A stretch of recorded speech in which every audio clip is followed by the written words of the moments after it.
आज आपके साथ एक्यूट अपेंडिसाइटिस के ट्रीटमेंट के बारे में डिस्कस करना आया हूँ। एक्यूट अपेंडिसाइटिस का ट्रीटमेंट है ऑपरेशन। तो इस ऑपरेशन को करने की दो विधियाँ हैं, ओपन अपेंडिसेक्टमी और लेप्रोस्कोपिक अपेंडिसेक्टमी। तो लोग पूछते हैं कि डॉक्टर साहब ओपन ऑपरेशन बेहतर है कि लेप्रोस्कोपिक बेहतर है। तो समझने की बात यह है कि ऑपरेशन में मकसद क्या है ऑपरेशन का, कि जो इन्फेक्टेड इन्फ्लेम्ड अपेंडिक्स है उसको हटाना। अपेंडिक्स एक प्रकार का ट्यूबुलर स्ट्रक्चर है जो कि छोटी आंत और बड़ी आंत के जंक्शन पे होता है और बड़ी आंत से चिपका होता है। जिस एरिया में चिपका होता है उसको बेस बोलते हैं। ऑपरेशन के दौरान इस बेस को हम बांधते हैं और बाकी अपेंडिक्स को काट के हटा देते हैं, और इससे पहले जो खून की नसें अपेंडिक्स को सप्लाई कर रही हैं उनको भी हम बांध के काटते हैं। तो ये होता है ऑपरेशन का मेन मकसद, कि अपेंडिक्स को हटाना। इसको बोलते हैं अपेंडिसेक्टमी। अब इसको करने की विधि है कि हम पेट में कट लगा के करें, उसको बोला जाता है ओपन अपेंडिसेक्टमी, जो कि कई वर्षों से होती आ रही है। लेकिन जैसे जैसे दूरबीन की विधि में एवोल्यूशन हुई लेप्रोस्कोपी में, तो ये प्रोसीजर जो है वो लेप्रोस्कोपी विधि द्वारा भी होता है। द्वंद्व क्या है, लड़ाई ये है कि जो लोग ओपन प्रोसीजर से कर रहे हैं वो उसको प्रमोशन करते हैं, और जो लेप्रोस्कोपी से करते हैं उसको प्रमोशन करते हैं। हमें ये बात समझना है कि अगर हमारा काम बिना बड़ा चीरा लगाए छोटे छेदों की मदद से मैग्नीफाइड विजन के अंदर, क्योंकि लेप्रोस्कोपी से जब हम पेट में कैमरा डालते हैं तो पेट के अंदर की सारी चीज़ें 15 गुना ज़्यादा बड़ी दिखती हैं मॉनिटर के ऊपर। तो एक हल्की से हल्की छोटी से छोटी खून की नस भी हमें प्रोमिनेंटली दिखती है, हम उसको भी मिस नहीं कर सकते। दूसरी बात, अपेंडिक्स का बेस जो है वो तो मैंने बताया छोटी आंत और बड़ी आंत के जोड़ के पास लगा होता है, लेकिन जो इसकी टिप है ये कई जगह पे हो सकती है। कभी कभी अपेंडिक्स जो है पूरी की पूरी बड़ी आंत के पीछे छुपी होती है।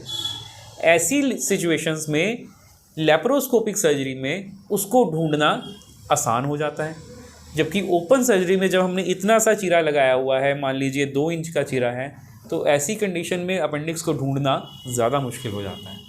सो लेप्रोस्कोपिक सर्जरी के डेफिनेटली बेनिफिट ज़्यादा हैं compare to open surgery in the form of better visualisation. हमें अच्छे से दिखता है, हम छुपी हुई अपेंडिक्स को अच्छे से ढूंढ सकते हैं, और कभी कभी अगर अपेंडिसाइटिस का डायग्नोसिस ही डाउटफुल है तो ऐसी कंडीशन में पेट में कैमरा डालने से बाकी ऑर्गन्स को भी देखा जा सकता है, जैसे ओमेंटम है, फीमेल पेशेंट्स के अंदर ओवरीज हैं, ट्यूब्स हैं। तो ये सब डिफरेंशियल डायग्नोसिस भी लेप्रोस्कोप डालने से अच्छे से हमें समझ आ जाते हैं।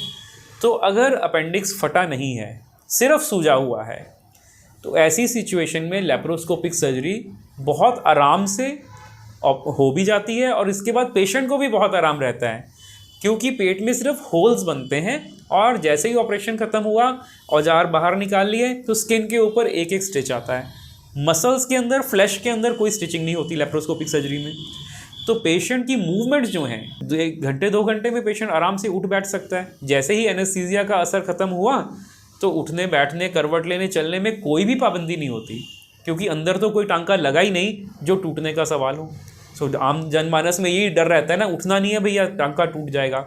ऐसा कुछ नहीं होता है लेप्रोस्कोपिक सर्जरी में। सो लेप्रोस्कोपिक अपेंडिसेक्टमी के बाद मूवमेंट्स कर सकते हैं, चल सकते हैं, यूरिन पास करने के लिए पेशेंट स्वयं से जा सकता है उठ के।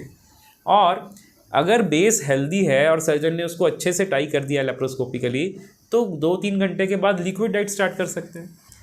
अब बात आती है कि अगर अपेंडिक्स फट चुका है, मैंने अपने पहले वीडियोज़ में भी बताया कि अपेंडिक्स फटने के कारण जो अंदर का पस है अपेंडिक्स के अंदर का, वो पूरे पेट में फैल जाता है और बहुत सारे ऑर्गन्स वहाँ पे आके चिपक जाते हैं जहाँ अपेंडिक्स फट रही है।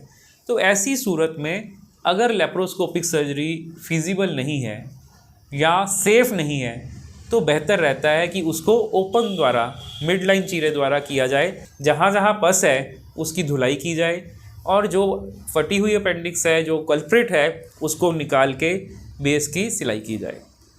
कभी कभी परफोरेटेड अपेंडिक्स में हमें स्टोमा बनाना पड़ता है। इसका अर्थ है कि स्मॉल इंटेस्टाइन को बाईपास के लिए बाहर निकालना पड़ता है, ताकि लैट्रिन बड़ी आंत तक पहुँचे ही नहीं और लीकेज ना हो।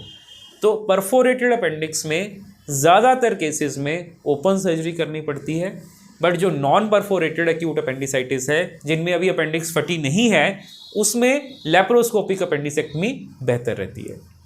Thank you very much.